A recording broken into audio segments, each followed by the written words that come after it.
ആ ഒരു പെണ്ണ് വരുന്നുണ്ട്. അവളെ കണ്ടറിയാൻ എന്റെ വാചകത്തിൽ വീഴുന്നു. അവളെ കൊണ്ട് ചോപ്പർ വാങ്ങിച്ചിട്ട് ഈ വർഷത്തെ കമ്മീഷൻ ഞാൻ അടിച്ചു മാറ്റും. മേഡം ഒരു നിമിഷം നിൽക്കൂ. ഇതാണ് ബാബ ചോപ്പർ. ഇതിൽ ചട്നിയും തേങ്ങയെല്ലാം നന്നായി അരയ്ക്കാം. മേഡം ഭർത്താവിനെ വീട്ടിലരയ്ക്കണ പോലെ. എന്താ വെയില്, നിങ്ങളാണെങ്കിൽ വയർത്ത് നനഞ്ഞു. ദാ ഈ വെള്ളം കുടിച്ചോ. Thank you madam.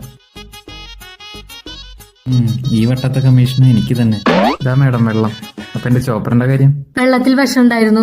ആണോ? വെള്ളത്തിൽ വിഷം? നിങ്ങൾ ലൈഫ് ഇൻഷുറൻസ് എടുത്തിണ്ടാ? ഇല്ല ഇല്ല. അപ്പൊ നിങ്ങളുടെ മരണം വേസ്റ്റ് ആവൂല്ലോ. ദാ പിടിച്ചോ, വേഗം സൈൻ കേട്ടോ. നിങ്ങളുടെ അടുത്ത് സമയം കുറവാണ്. ഇതാണ്. പേടിക്കണ്ട, നിങ്ങളുടെ ഫാമിലിക്ക് പൈസ കിട്ടും. എനിക്ക് ചെറിയൊരു ഭാര്യ, 2 പോത്ത് പോലത്തെ മക്കളുണ്ട്. കൺഗ്രാറ്റുലേഷൻസ്, നിങ്ങൾക്ക് ലൈഫ് ഇൻഷുറൻസ് റെഡി ആയിട്ടുണ്ട്. അങ്ങനെ എനിക്ക് 5000 രൂപ കമ്മീഷൻ കിട്ടും. അപ്പൊ എന്റെ വയറ്റിൽ കിടക്കുന്ന വിഷം ദേ ഇതോ. പൊട്ടനായിരുന്നു